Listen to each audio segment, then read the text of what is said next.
Hey, HC Nation, this is Zach Edwards, creator of Historical Conquest, coming in for a special extra. It's a Whatever Wednesday, and today I want to do a little catch up.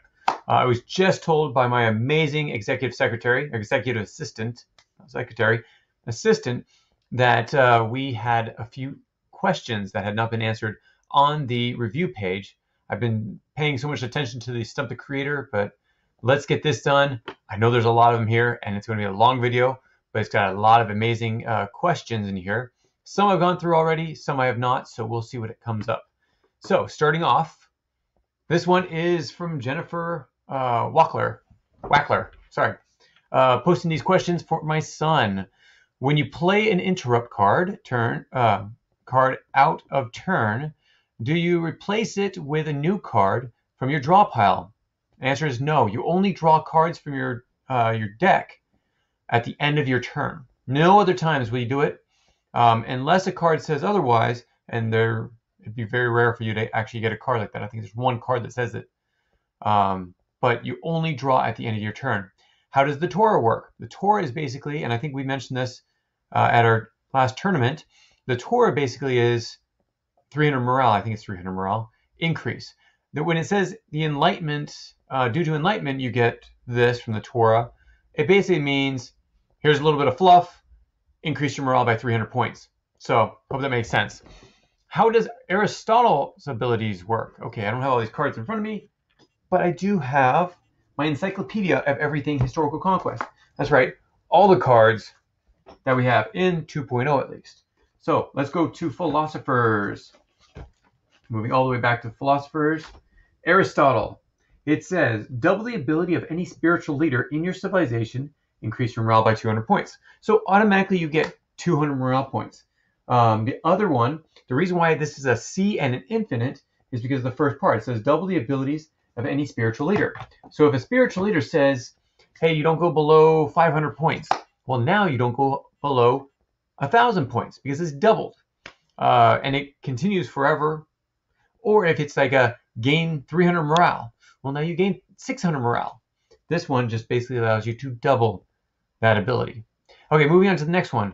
When you play Rasputin in an opponent's land and he's the last character defending it, can they simply discard him, or would it have to be done in battle? Okay, it says that, I'm going to go off memory, that you can only discard him if he's the last character in there. So, to that point, yes, you would be able to just discard him. Let's see, Rasputin. It says, replace Rasputin in one of your opponent's land. Sorry, place Rasputin in one of your opponent's land. He must be the last character to be discarded from that land. If there's no one else there, then he is the last one, and you can discard him. Until that point, you have to keep him in that land. Okay, moving on to the next one. The 1.0 Alamo card's ability is, for this turn only, one of your lands may attack an unlimited amount of times. So remember, one land. Is there a limit of how many times they actually can attack? No, that one land can only attack one time, or at least in a tournament. That one land can only attack one time, but, here's the big but it has to be from the same continent.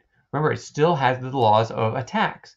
That law says you have to attack continent to continent. If you're attacking with an explorer, it's no longer the land that Alamo is in, or that Alamo represents. So an explorer cannot go over to another land. It can only be the land that's been chosen with the card from the card. So it has to be in that same continent. Hope that it makes sense. Brigadier General PGT Beauregard, 1.0 card, its ability is he blocks the abilities of any opponent trying to transport his characters after you declare war. Okay, that means like getting help. You can't get help bringing in. Could an opponent play an interrupt card to transport a character?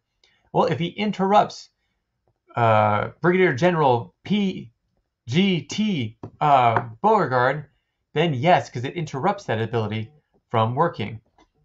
Okay, let's see. On the next one, King Tut's ability is he will have peace in any land he occupies. That's just the one that he's sitting in. Is it only for the land he's in? Yes. That's the only land that gets peace. All the rest of them can be attacked like normal. Okay, moving down on this list. Let's see. Here is a situation I ran into playing with my mom. I love it. I love that your parents are playing with you. I had played the atomic bomb on my mom. Then she played Jean Fleury to steal it. I had then played the sinking of the Titanic on Jean Fleury. Would I get the atomic bomb back, or would she keep it? Well, if you're using the sinking of the Titanic, I'm going back to the actual card. It says, as soon as I find it, interrupt, which means before she can play the Jean Fleury to steal it, you're playing the interrupt, which stops her from stealing it. So yes, it would still be yours at that point. You wouldn't get it back. It basically means that she never got to steal it. My whole neighborhood's blowing up. We got dogs barking. I've got alarms going off in the back behind me. I don't know what in the world is happening, but it seems like everything's going crazy. Back to the questions. Okay, just to clarify, how does Prince Esterbrook's ability work? Okay, so he is a warrior. So coming here, it says, when you play Esterbrook, you may search your deck for any one black character or army card and play it immediately. That's black character or black army card. Not black character, comma, or black army card. Black army or black character. Yeah, go next round. So that's how it works. You can basically go through your deck, pick that one out. You might want to shuffle your cards after that because you know somewhat of the order that it's in, and then you put it straight into play. It says, and play it immediately. So you play it immediately. Okay, next one. I have some friends who asked to play without a morale cap. What are your thoughts on this? You can do that, but a lot of people that ask for no morale cap have already stacked their decks, which means they put as much morale in there as possible, which means they can actually win in like 2 to 3 plays, and that gets meaningless to some extent, especially if you don't have your deck stacked. Now, if everyone has their deck stacked and they just want to try it out, go for it. Have fun, especially if it's at home, because home rules. Home rules rule. If you're going to a tournament, though, tournament rules rule. Moving on to the next. Also, here is a card edit that I had found, or I had thought that might be interested in you. Okay, or interested in. Okay, so just so everyone knows, yes, there are some edits that need to be done. Our new editor, who's my executive assistant, amazing as she is, she's also an editor. Come to find out, I think it was like she missed 2 questions on her SATs and ACTs in grammar. So that was pretty cool. She just mentioned that, and I thought it would be fun to share. Doesn't mean she's going to catch everything, but these were done by me and a few other people who were reading them beforehand, trying to catch all of them. So now we have help. Okay, next one says code Hammurabi is an instant 2. I figured it should be a hold 2, but I don't know if that's how you meant it. Just a suggestion, though. Okay, so Code of Hammurabi is a document. Technically, it's not a document, it's a relic. So let's go to Hammurabi. Hammurabi says, let's see, for the next 2 turns, all cards decreasing your morale are transferred to an opponent of your choice. Actually, it can actually be an instant and 2 because it's the next 2 consecutive turns. So the 2 is basically showing the turns. The instant shows that you have to play it immediately. You can't hold on to that ability and hope that you find the right 2 turns. No, so you have to play it immediately. So thank you for giving that suggestion. Thank you for putting in the time to host virtual tournaments and for looking at these questions. Eli, thank you for coming. And everyone else that comes, we have a good group. We'd love to see the rest of you. If you have the chance, it's every Friday at 4 o'clock Central Standard Time. And it usually goes on for about an hour and a half. Some people play longer depending on if they have a chance. But usually that's where my family is getting together. So I usually end it at an hour and a half. So thanks, Eli. We're going to move on. Hey, look at that. There's me. It's me doing the stuff the creator. You see the little guy behind? Yeah, that's right. The child was really disappointed in some of the things that they've done. I'm not going to mention that. Okay. Let's see.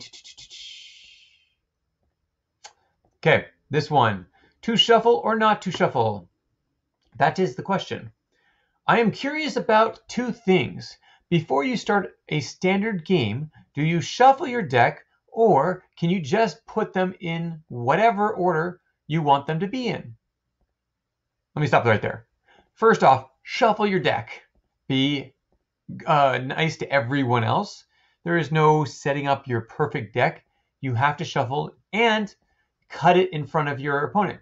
Like in the virtual games, you're supposed to cut it in front of the screen before you play. Next says, also, I am wondering about cards like documents, technology, and event cards. I know that you are supposed to put them above the draw pile, but do you, what do you do with them when you run out of space? Well, when you use them up, you can actually discard them. So if they're instants, you're usually going to use them just one time and just throw them into the discard as soon as you're done. Removes all your space. If for some reason you have a ton of technology cards and stuff, just go off the mat. You don't have to stay on the mat. It's like the lands. If you get more lands that can be held on your mat, you just keep going. Just the same way the mat just gets you started. Awesome. Glad I could help you in that one. Let's move on to the last one, which is way down here. I already answered that one. But this one is by Simeon. The Library of Alexandria says you gain the effects of all knowledge and document cards in play for 5 turns. Okay, and those are turns, not rounds. And then this card must be discarded. Does this mean rounds or individual turns? Oh, great. So I already answered it. There are individual turns, 5 turns. Does this card get to use all knowledge and documents in play, including mine, or just your opponent's? Well, you already have the ability to use your own, so yes, you could say it uses yours, but you don't need to. But it allows you to get all of your opponent's cards and the abilities and use them all at once. So thank you for joining me on this 13-minute video, but I had to get caught up. Sorry, I've been caught up with Stunt the Creator so much that I haven't really done any more of my other videos. But Tuesdays and Thursdays are completely covered through, I think, April, because starting next week, I think it is, wow, I'm going to Nebraska and having my first convention. The first convention of the year. That means, hopefully, we're all starting to open up. I know Missouri and Texas today decided to get rid of all mask mandates. So some of us will still probably wear them inside of buildings, but means we don't have to if we don't want to.